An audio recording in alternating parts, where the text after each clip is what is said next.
We're here in St. Louis for Urbana Live post-session. And we have a full house this evening here on the beloved couch. But we also have a full house online, probably. How many people have joined us so far? 21. 21 people. Yay. Well, we want to welcome you all.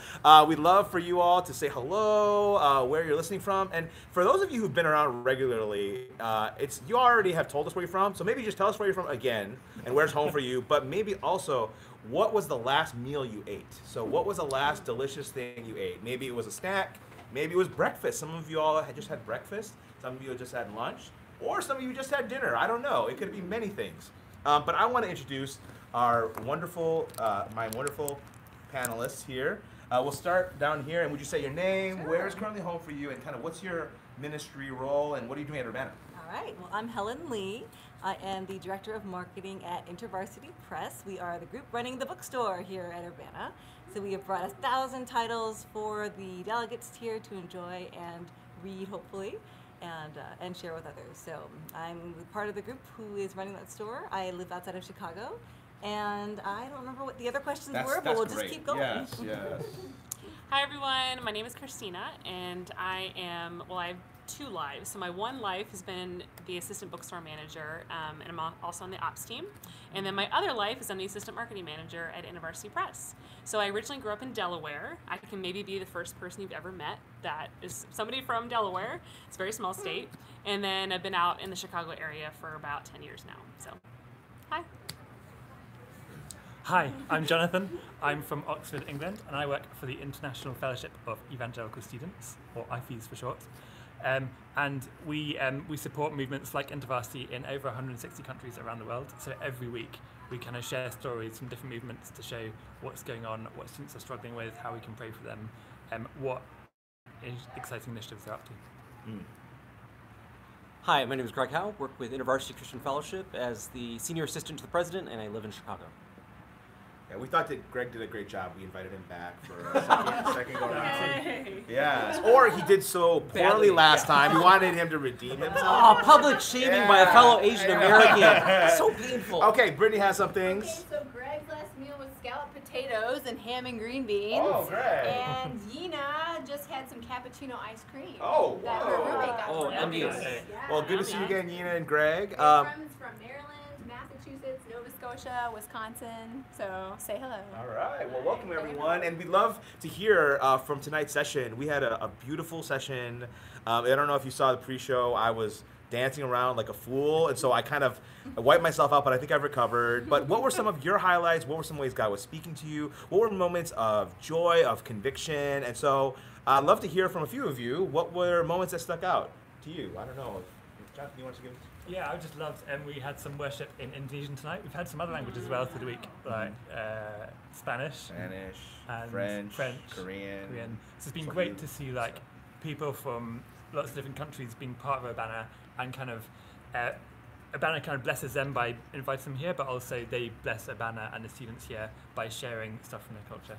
So that's really exciting. And it seems like that's a little bit of like what Ron was talking about last night, right? He said, pressing into dissonance, and I think for Urbana participants, worshiping in another language, especially the first couple days, was dissonant.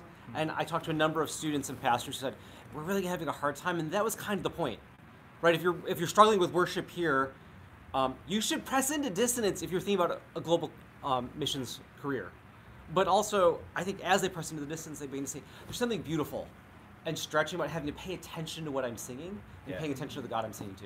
And I love how they didn't just bang into it. There's like explanation from the worship leaders of why we're doing this and where these songs are coming from. Yeah, and it kind of, I mean, you're hearing students kind of singing them in the hallways, and really Eric told us that you'd be singing in your sleep, and maybe some of you at home are singing some of these songs in your sleep, and so I'd be curious, kind of, as you all have been kind of managing the bookstore and seeing students, like, do students still go to bookstores? Do they read books? How have the students been engaging with books this week at Urbana? Any thoughts or things you could share, observations? I mean, we keep hearing that this generation doesn't enjoy reading, but I think our evidence this week has shown actually the opposite. And it's been so amazing to see students not just buying one book or two books, buying armfuls of books. I mean, just buying 10, 15, 20, they can't get enough, and it's been so encouraging. Put them in their suitcases?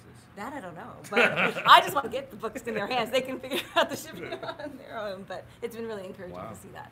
Yeah, when we're open at 1 and it's just the stream of students coming in, and then we have to kick them out when the bookstore closes. So they're there, they're eager, they're focused, and they know what they need. They're saying, I know I want a book on this. I had a student today that was talking about, a sad story. One of their friends had someone that had committed suicide, and they said, I need a book for that. And we said, okay, great, we have a book for you. But it's really inspiring, and it's, been really neat to see. And I suspect that book was Grieving a Suicide Yes, by it Al was. Shu, who writes out of his own personal experience of having a father commit suicide. And so I suspect students want books because we're so inundated with trivia, false news or twisted news, that they're looking for what's substantial, what's been vetted, and what's thoughtful about issues. Yeah, Brittany has a question? So we have a lot of people online who are really moved by Blythe's story today about merging your unlikely gifts with your passions, and how that's used to advance God's heart for people all over our world. So yeah, I don't know if any of you have comments or thoughts on what Blythe shared with us tonight. It's great. Yeah, it was just so cool. I loved her honesty of she had this passion for dresses and this deep conviction that something has to be done about this issue, and she honestly said she didn't know what to do with it, and then we saw the kind of story of how God used her and brought those two things together to affect so much change. So encouraging. Yeah, and I think for me, I love food. I think that we've talked about that a lot on this live stream, but I think I've had ideas, and I think one of the things that she said that really kind of made me chuckle is most of our ideas are stupid, but some of the silly ideas can be brilliant, but they take a little courage. And I know one of the things that as I've tried to say yes to God is how to actually take some risks on things that may not turn out well, that may be a silly idea, but I think motivated by God. And so I've actually, this is kind of it seems like a trivial thing, but I've always wanted to have a food podcast where I could talk about food. And I'm confessing this over YouTube, but I've never actually put in the work to start it. So this week kind of has been a chance to have a little show. And I was like, oh, but what would God do if I could do something like that? So I don't know if that's anything that you've been thinking about, or if any of you have wrestled with passions that feel maybe trivial, or things that you've tried to figure out how to integrate with mission. Oh, that is such a great question.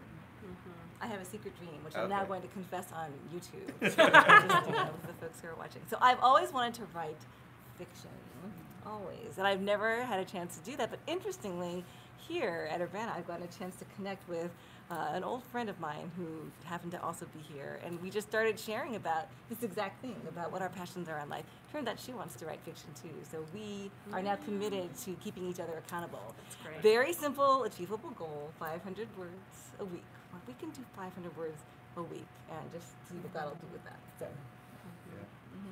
I think it's important to remember that our passions, things that are just innately in us, is not devoid of what God wants to do in our life. Because I think for a lot of us, it can be, okay, missions only looks one way, or ministry only looks one way, when really God made us all unique. And so are always ways that we can use that, and they shouldn't be separated from one another.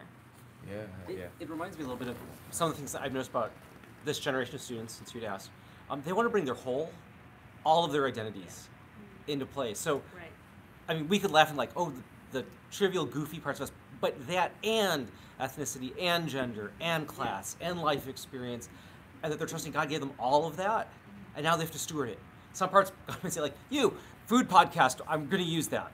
Right? And there are other parts of our personality that will say, will you submit that to me? And let that go for the sake of the kingdom.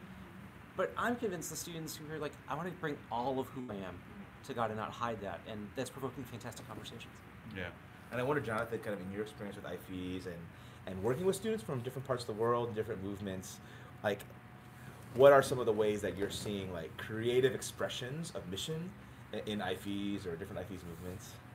I think a lot of the stuff coming out of Latin America is incredible. They just have this deep passion for the arts and justice, especially the environment.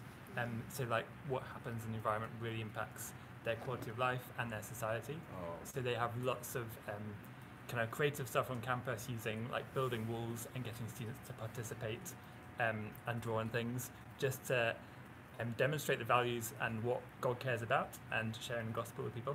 So that's been really exciting to see. Yeah, and I think maybe some of you got to catch some of the worship where they did a song that was written by compa IFES Mexico students in the 80s. There was Debemos Decir, and it's this incredible song that I don't know if all of the lyrics and the translation were on the live stream, but it's we must speak and do the truth.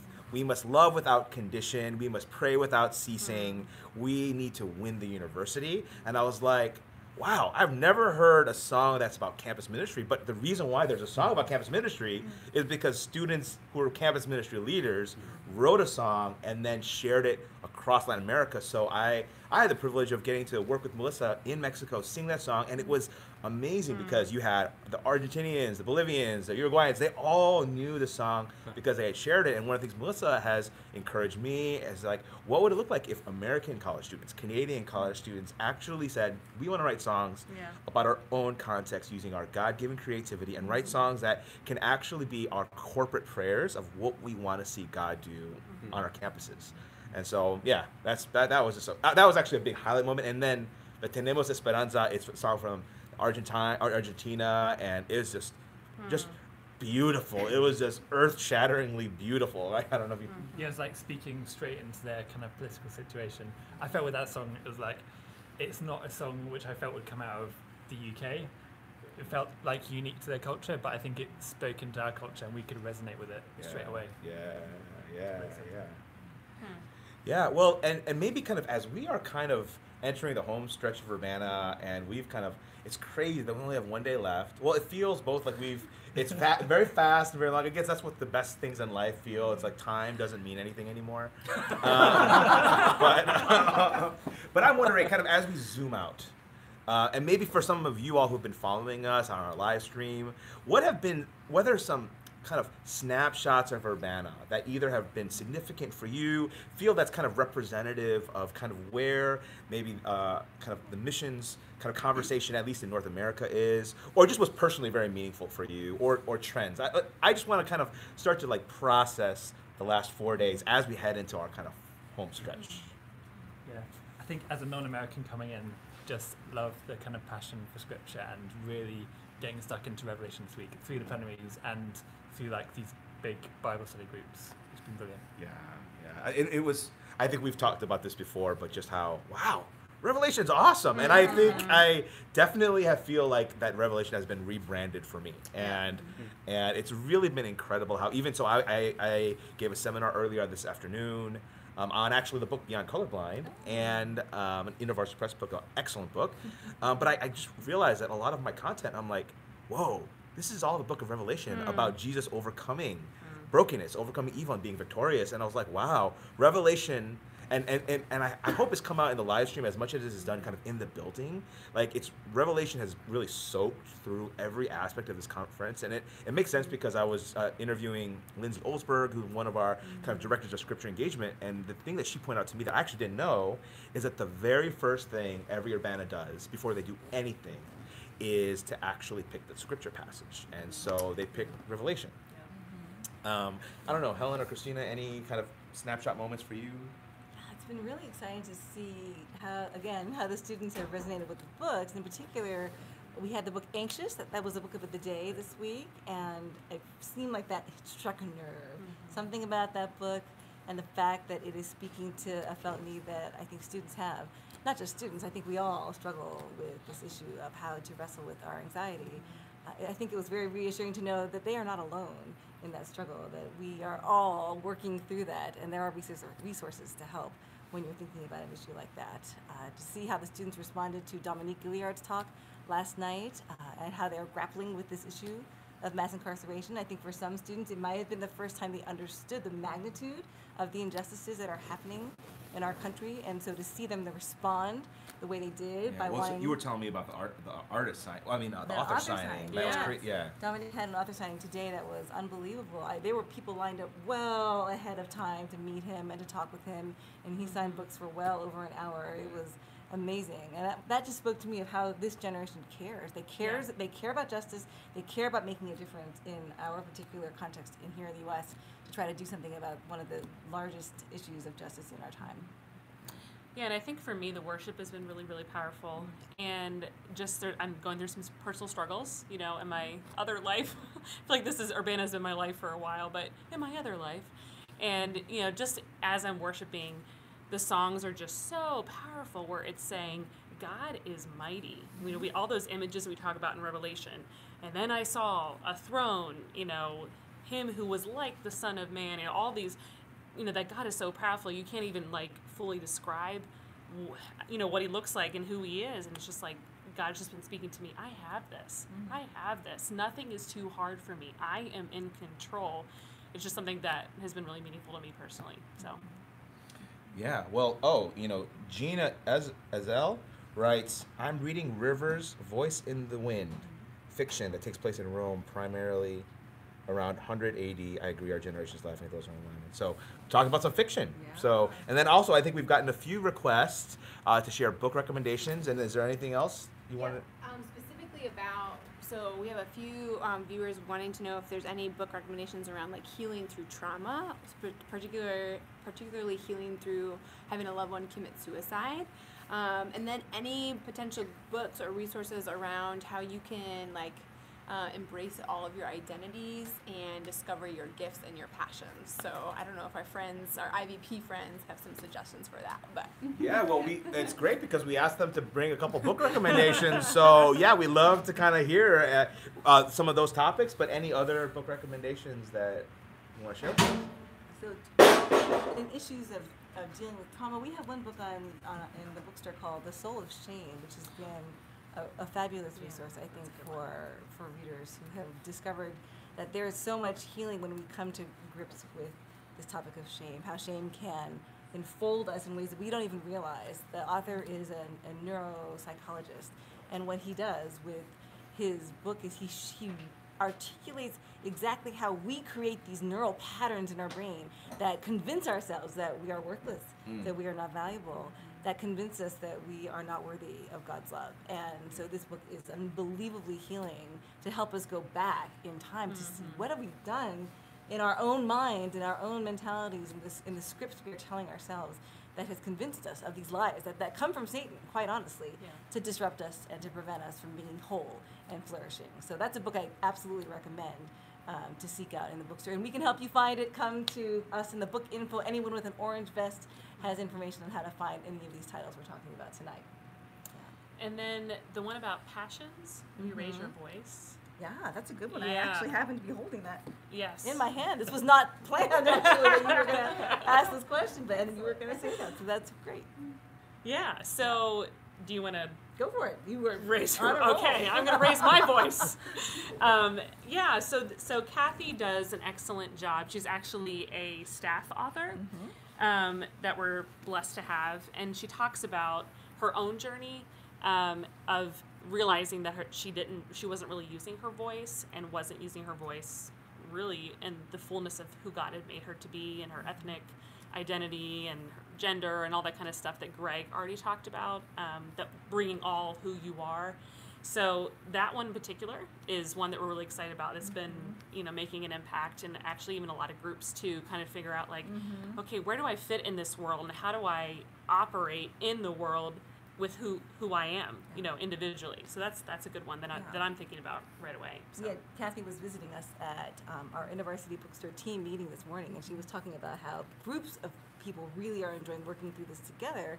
Because I think when you're talking about this issue, what is my passion, what is my calling, I think sometimes it's hard for us to proceed on that on our own. You need community. You need people who come alongside and can engage in conversation alongside you, help provide accountability, help provide encouragement. So I really appreciated hearing her say that she has found that groups working through this book together has been really powerful. Yeah, awesome. Well, we're gonna come back to some more recommendations, but we actually got a question from Mad Asian Kid 115. Thanks for coming back. Good to see you again, Mad Asian. Or it could be Mada Zia. I don't know, but it's probably Mad Asian. Mad Asian asks, how does discipleship fit into something like Dressember? It's a campaign, but it doesn't directly lead to evangelism/missions. So I wonder, kind of, as you were listening to that, like, what's your sense of, like, what are places of those types of campaigns that may not have an explicit gospel presentation, or how does that kind of fit into kind of the way that we understand missions in this generation? I think often we, as Christians, we get into this feeling of we've got to always articulate the whole gospel. But I think for me with Dressember, I was really impressed by the heart behind it. Like, I've forgotten her name. Blythe Smith.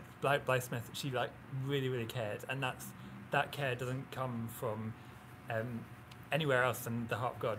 Like, she cares because of the dignity of human people. That's why we care about people. So even if we don't articulate the gospel every time, I think when we express what God is like and behave based on that, we demonstrate who He is. We gain opportunities to share the gospel, and we also demonstrate to the world watching what God cares about. Yeah, and I think I appreciate Islander gave some perspective. That Islander writes, things like Dressember can give opportunities to say why you feel it's important. Christians can help create change in more than Christian organizations. Something else that I was thinking about, actually, it comes from InterVarsity press book called I Once Was Lost by Doug Schaub, and it's something that on our kind of U.S. campuses, we've had a tool called the 5 Thresholds, and it's this idea that not every single person is ready to hear a gospel presentation to say yes to Jesus. And even when you look at Scripture, we see people are always in different places, and I think we all know this from our own journeys. It took us many steps to actually get to the point where we were ready to hear the gospel and say yes to Jesus for the first time. And so what the 5 Thresholds suggest is that sometimes someone's not ready to hear a gospel presentation, but maybe their first step is to go from skeptic to trusting a Christian.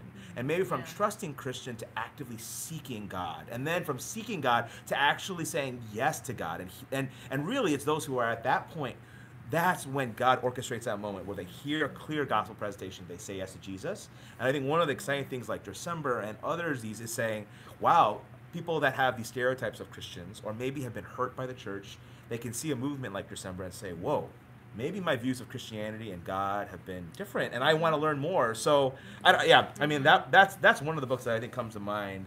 I guess you can take part and just do it, or you can be really intentional about it, pray into it, look for opportunities to share the gospel with people. Yeah. Well, you're welcome, man. I think he said great explanation, but I think he might have been referring to you, or I don't know. But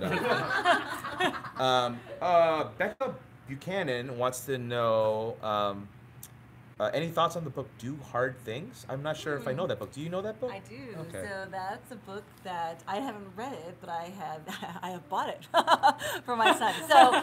What I know about that book is it's either a father and son, or I think it's a father and son who have written that together to try to encourage young people to be willing to take on challenges, not be scared by them, not be afraid of them, be willing to push themselves into areas of discomfort. And that seems to go very much along the lines of the messages I'm sure we've been hearing at Urbana, that we must challenge ourselves to enter those uncomfortable places, to be able to even lean into those really challenging moments, like this morning when we were sitting in lament together and trying to process the pain, so much pain that is the result of so much injustice around the world, and how we may want to push against that and run away from it, but sometimes you have to lean into the hard things. And so what I know about that book is that it's been pretty motivating for young people. I haven't read it yet, but I actually did get it for my sons. I have 3, because I thought this is a message I want them to hear. And whether it's a good book or not, I'll have to let you know.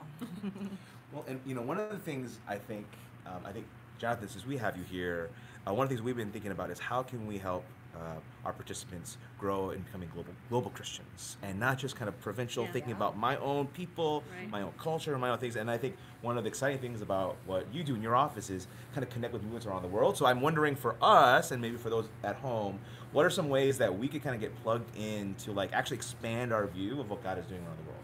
Love that question. Really? Okay. It's, you know. Follow IFE's World on social media, on Facebook or Instagram mostly. And every week we share a story from a different student movement around the world. So you can just kind of pick up what's going on and find out more and pray for them. Also, every year in October we have a global event called World Student Day, which is students from around the world. We all deliberately kind of gather together on that day or around that day to pray for each other, and there's lots of kind of live online events you can take part in, and you can browse a whole list of prayer cards from, we had like over 200 from 150 countries this year. You can find out what it's like to be students in different countries and how you can pray for them. It's really exciting. Best part of my job. Yeah.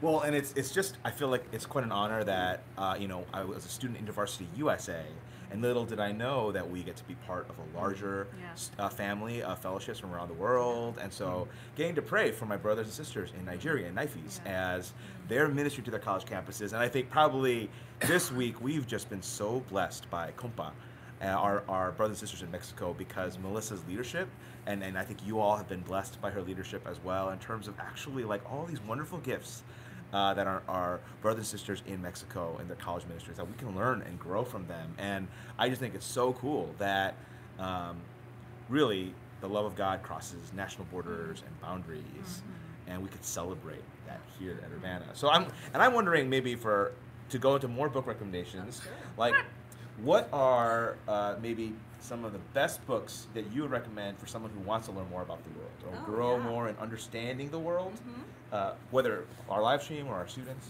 Yeah, we have some great resources in the bookstore that are created by Operation World, and so they're all kinds of shapes and sizes. So if you want every detail about countries from all over the world and how you can pray for them, there's Operation World. If that's too big, you want a slightly smaller version that's still got great content about countries, every country around the world, and how you can pray for them, there's Pray for the World.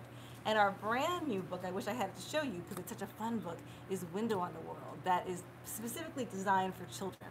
And so it's designed for children, but I actually really like it for myself because it's wonderfully, just visually appealing, beautiful and easy to read, and quick information to just at a glance just capture the essence of that country, what the people groups need, and how we can support them in prayer. So I really suggest looking for any of those resources: Operation World, Pray for the World, and Window on the World, and we can help you find those in the bookstore. Yeah. Well, and I just want to say hello to Tere7, who sends warmest greetings from Compa, Mexico. Thank you for watching, and thank you for your ministry, and we are really honored just to be in partnership with you and fellowship with you. Thank you so much for being here. Greg wanted to know, are any of these books audiobooks, and how can he find audiobook versions of any IVP book? Yeah, so a growing number of our books are becoming audiobooks, so it's a range of options there. Some are in the process of becoming, some already are, so it kind of depends on the book. You can go to our website and find information on each one of our titles, and that will tell you whether or not we have an audio version available. So I'm curious, what this week has been the best-selling book, and maybe is there a book that's kind of surprised you with how well it's done? We don't know yet what the best-selling books are, although I can make some guesses and maybe you'll have a different perspective. It'll be interesting to see if we match. But the book I mentioned earlier, Anxious, did quite well. I don't know if it's the best-selling book, but boy, it did quite well. By Amy Simpson. Thank you. By Amy Simpson.